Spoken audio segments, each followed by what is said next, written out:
So mdosi ameomba nifundishe matumizi ya what if.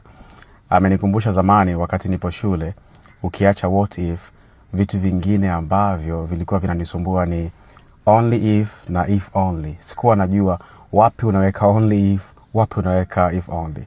Well, nakwenda kufundisha zote hizo, only if only, pamoja na what if. Tena nakwenda kufundisha kwa lugha ya Kiswahili, ili hata ndugu zangu wa Kimara Bonyokwa waweze kuelewa na nazungumzia nini. Tuanze na if only. Tunatumia if only kuzungumzia majuto yaliyopita.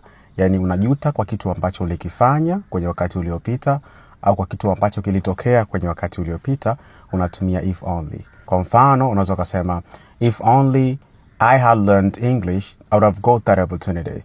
Kwamba unajuta hukupata hiyo opportunity kwa sababu haukuwa umejifunza Kiingereza. Alafu tunatumia only if kuelezea sharti, condition. You can drive my car only if you fuel it.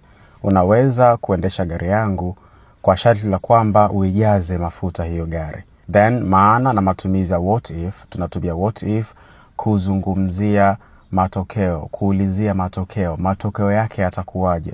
What if your plan doesn't work? Vipi kama plan yako haifanyi kazi? Nini kinakwenda kutokea? Matokeo yake ni yapi? What if your mother doesn't like me? Vipi kama mama yako hanipendi? Nini kitaendelea? Bila shaka umeelewa vizuri matumizi ya what if only na only if. Tunga sentensi hapo chini kwenye comment section, lakini pia niambie kitu gani ungependa nikifundishe kwenye somo linalofuata. Mimi naitwa Mtumba.